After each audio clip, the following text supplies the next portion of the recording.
ትንቢተ ኢሳይያስ ምዕራፍ 2 የአሞጽ ልጅ ኢሳይያስ ስለ ይሁዳና ስለ ኢየሩሳሌም ያየው ቃል። በዘመኑም ፍጻሜ የእግዚአብሔር ቤት ተራራ በተራሮች ራስ ላይ ጸንቶ ይቆማል፣ ከኮረብቶችም በላይ ከፍ ከፍ ይላል። አሕዛብም ሁሉ ወደ እርሱ ይሰበሰባሉ። ሕግ ከጽዮን የእግዚአብሔርም ቃል ከኢየሩሳሌም ይወጣልና ብዙዎች አሕዛብ ሄደው ኑ ወደ እግዚአብሔር ተራራ ወደ ያዕቆብ አምላክ ቤት እንውጣ፣ እርሱም መንገዱን ያስተምረናል፣ በጎዳናውም እንሄዳለን ይላሉ። በአሕዛብም መካከል ይፈርዳል፣ በብዙ አሕዛብም ላይ ይበይናል። ሰይፋቸውንም ማረሻ ጦራቸውንም ማጭድ ለማድረግ ይቀጠቅጣሉ። ሕዝብም በሕዝብ ላይ ሰይፍ አያነሣም፣ ሰልፍም ከእንግዲህ ወዲህ አይማሩም። እናንተ የያዕቆብ ቤት ሆይ ኑ በእግዚአብሔር ብርሃን እንሂድ። ሕዝብህን የያዕቆብን ቤት ትተሃልና፣ ይኸውም የምሥራቅን ሰዎች አመል ስለ ተሞሉ እንደ ፍልስጥኤማውያንም ምዋርተኞች ስለ ሆኑ ከባዕድ ልጆችም ጋር ስለ ተባበሩ ነው።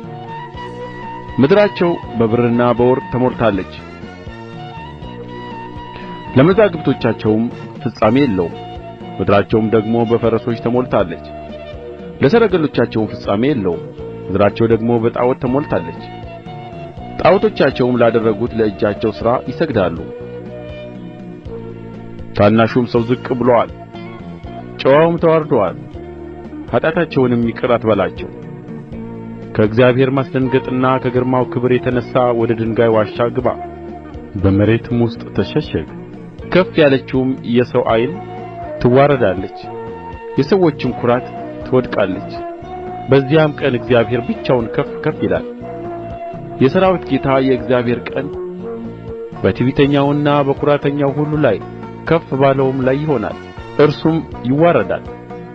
ደግሞም በረጅሙ ከፍ ባለውም በሊባኖስ ዝግባ ሁሉ ላይ፣ በባሳንም ዛፍ ሁሉ ላይ፣ በረጅሙም ተራራ ሁሉ ላይ፣ ከፍ ባለውም ኮረብታ ሁሉ ላይ፣ በረጅሙም ግንብ ሁሉ ላይ፣ በተመሸገውም ቅጥር ሁሉ ላይ፣ በተርሴስም መርከብ ሁሉ ላይ፣ በሚያማምሩ ጣዖታትም ሁሉ ላይ ይሆናል።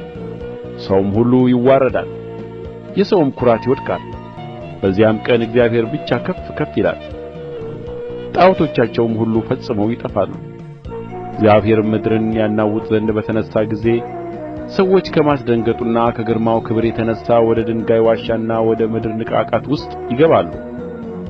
በዚያም ቀን ሰው ይሰግድላቸው ዘንድ ያበጁአቸውን የብርንና የወርቁን ጣዖቶቹን ለፍልፈልና ለሌሊት ወፍ ይጥላል። እግዚአብሔርም ምድርን ያናውጥ ዘንድ በተነሣ ጊዜ ከማስደንገጡና ከግርማው ክብር የተነሣ ወደ ድንጋይ ዋሻና ወደ ተሰነጠቁ ዓለቶች ውስጥ ይገባሉ። እስትንፋሱ በአፍንጫው ያለበትን ሰው ተዉት፣ እርሱ ስለ ምን ይቈጠራል?